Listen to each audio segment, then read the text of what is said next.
வணக்கத்தை தெரிவித்துக் கொள்கிறேன். இங்கு அமர்ந்திருக்கும் அனைவருக்கும் என் வணக்கங்கள். மங்கையராய் பிறப்பதற்கு நல்ல மாதவம் செய்திட வேண்டுமம்மா என்றார் கவிமணி. அத்தகைய சிறப்பு வாய்ந்த பெண்ணினத்தின் பெருமையை போற்றும் வகையில் ஒவ்வொரு ஆண்டும் மார்ச் மாதம் 8ஆம் நாள் நாடெங்கிலும் மகளிர் தினம் கொண்டாடப்படுகின்றது. இந்நாளில் சங்க காலம் தொடங்கி இக்காலம் வரையில் உள்ள பெண்களின் நிலை பற்றி ஒரு சில மணித்துளிகள் பேச விளைக்கின்றேன். பெண்ணின் அழகையும் பண்பையும் பற்றி பேசாத கதைகளும் இல்லை, அவரை பற்றி பாடாத கவிஞரும் இல்லை. அத்தகு சிறப்பு வாய்ந்தவள் அவள். சங்ககால பெண்களின் வாழ்க்கை பொற்காலமாகத்தான் காணப்பட்டது. ஔவையார், காக்கை பாடினியார் போன்ற பல பெண்பார் புலவர்கள் பலர் பாராட்ட பெருமையோடு வாழ்ந்த வரலாறு உண்டு. ஆனால் இடைக்காலத்தில் ஏற்பட்ட மூட பழக்க வழக்கங்களாலும் தவறான நெறிமுறைகளினாலும் பெண்களின் நிலை தலைகீழாக மாறியது. ஆண் குழந்தை பிறந்தால் பெற்றோர்களுக்கு பேரின்பம், அதுவே பெண் குழந்தை பிறந்தால் பெரும் கஷ்டம். காரணம், பெண் என்றாலே பாரம். பிறந்த நாள் முதல் உயிர் பிரியும் நாள் வரை சடங்குகள், சம்பிரதாயங்கள் என பெண்ணிற்கான செலவுகளோ ஏராளம்.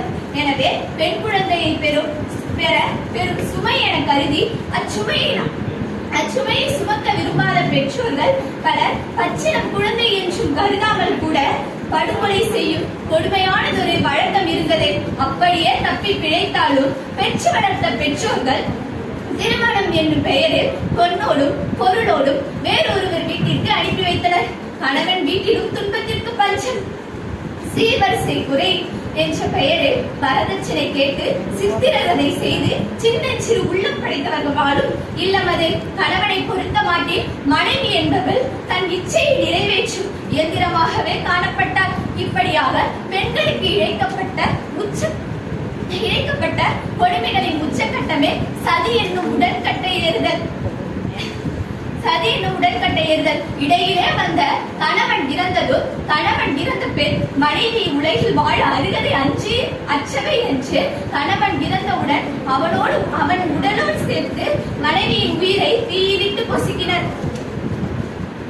பெண் சிசுக்கொலை, குழந்தை திருமணம், வரதட்சணை கொடுமை, தேவதாசி முறை, உடன்கட்டை ஏறுதல் என பல சிக்கல்களை அனுபவித்து பெண்ணிடம் சிக்கி தவித்தது. ஆண் வர்க்கத்திடம் அகட்டு சீரிழையும் பெண்களின் பெருமையை அறிந்த தலைவர்கள் பலர் முன்னேற்றத்திற்காக குரல் கொடுத்தனர். அதன் அடிப்படை அம்சமே பெண் கல்வி. கல்வி இல்லாத பெண் கலர்நிலம் போன்றவள். அங்கு புல் விளையலாம், ஆனால் நல்ல புதல்வர்கள் விளைவதில்லை என்று பெண்களின் அவசியத்தை பாரதி